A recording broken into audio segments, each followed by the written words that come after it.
Zhuangzi's Fables and Their Wisdom, Module 1, Introduction.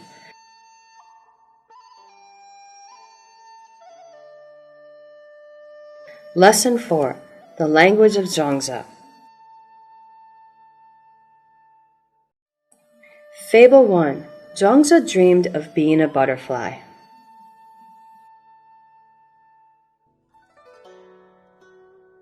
Hello everyone, welcome to Zhuangzi's Fables. I'm Miss Zhou.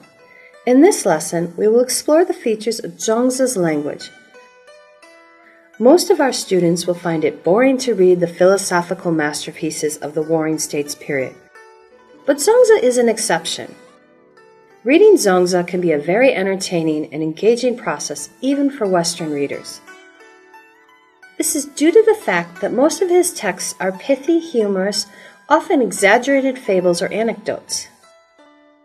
As an artist-philosopher, his texts are not only accessible and amusing, but also thought-provoking. Many Western scholars compare him to Friedrich Nietzsche and ranked his works as one of the greatest literary and philosophical masterpieces that China has ever produced. But as the saying goes, reading is believing. It is always better to read his texts for oneself.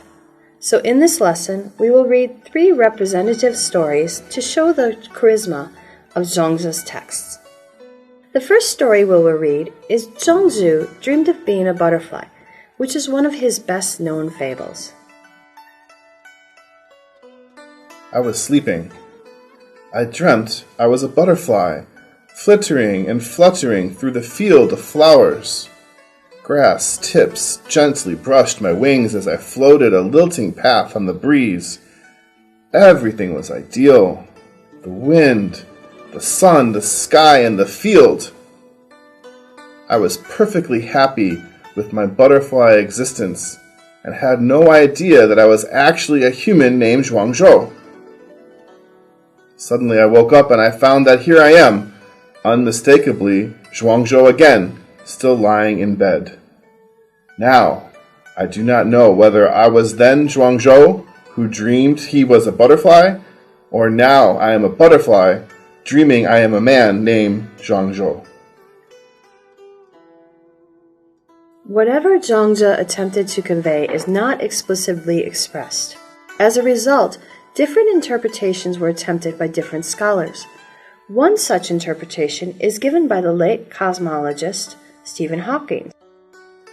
How do we know if we are living in our dreams or reality? Well, we just don't, and perhaps can't. We must keep striving for an understanding of the fundamental questions of existence. Even the late cosmologist Stephen Hawking also read Zhuangzi. You might ask, why is Zhuangzi so popular both at home and abroad?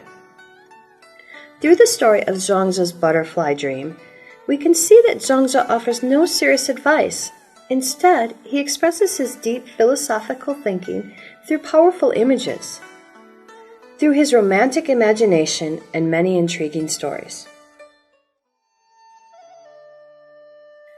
Fable 2, Zhuangzi Borrows Rice. The second fable we are going to read is Zhuangzi Borrows Rice. Zhuangzi's family was poor. One day they ran out of food, so Zhuangzi had to borrow some rice from the Marquis of Jianhe. No problem. Just wait until I receive the tax from my men. Then I will lend you 300 pieces of gold. Is that okay? On my way here yesterday, I heard a tiny cry for help. When I looked back, I saw in the carriage rut a small fish.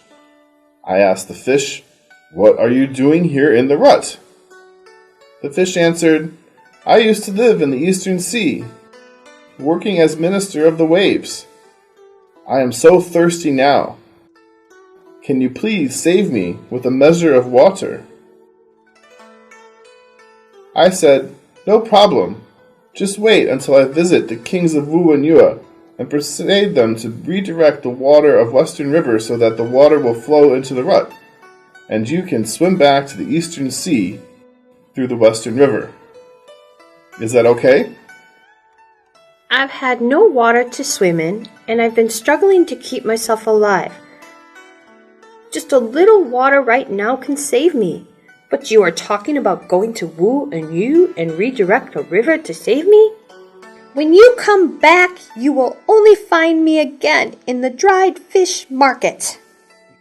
According to the story, Zhuangzi was probably facing one of the darkest moments in his life. Down and out, having to seek help from a noble. When virtually being turned down by such fancy words, he was, of course, angry, but he did not lose his dignity.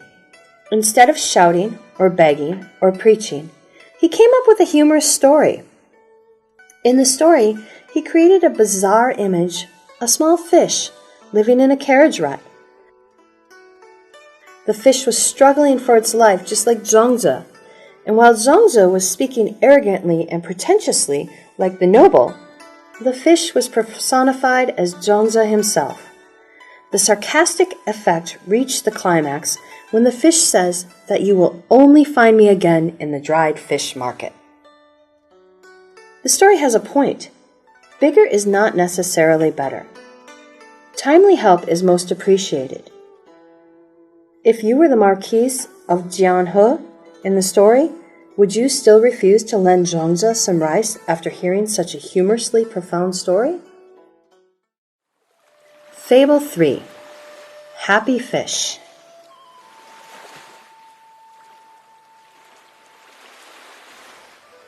Our third story is called Happy Fish. One day, Zhuangzi and his friend Huizi were enjoying the beautiful scenery on a bridge over the river Hao. Far in the distance stood the foggy mountains. Below in the water swam some fish.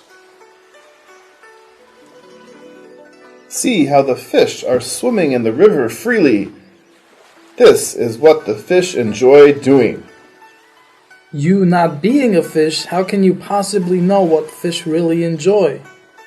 But you, not being I, how can you know that I don't know what fish enjoy? If I, not being you, cannot know what you know, does it not follow the very fact that you, not being a fish, cannot know what fish enjoy? Let us go back to your first question. You asked me how I knew what the fish really enjoyed. The very fact you asked me this question shows that you knew I knew the fact was the fish were happy. As for how, of course, from my own feelings on this bridge. This dialogue is known as one of a small number of intricate dialectal reasonings produced by ancient Chinese philosophers. Do you think it is a bit hard to follow? Who do you think wins the debate? In fact, some researchers believe Zhuangzi was not seriously participating in the debate. Some others believe that part of the dialogue was added by his students and followers. But what I want to stress here is that clear, analytical language of the story and also the way they argued, being a little queer but still very logical. Many sinologists recognize it as having a resemblance to Western philosophic reasoning and showed great interest in it. Also, there's a famous saying derived from this story. You, not being a fish, how can you possibly know what the fish really enjoy?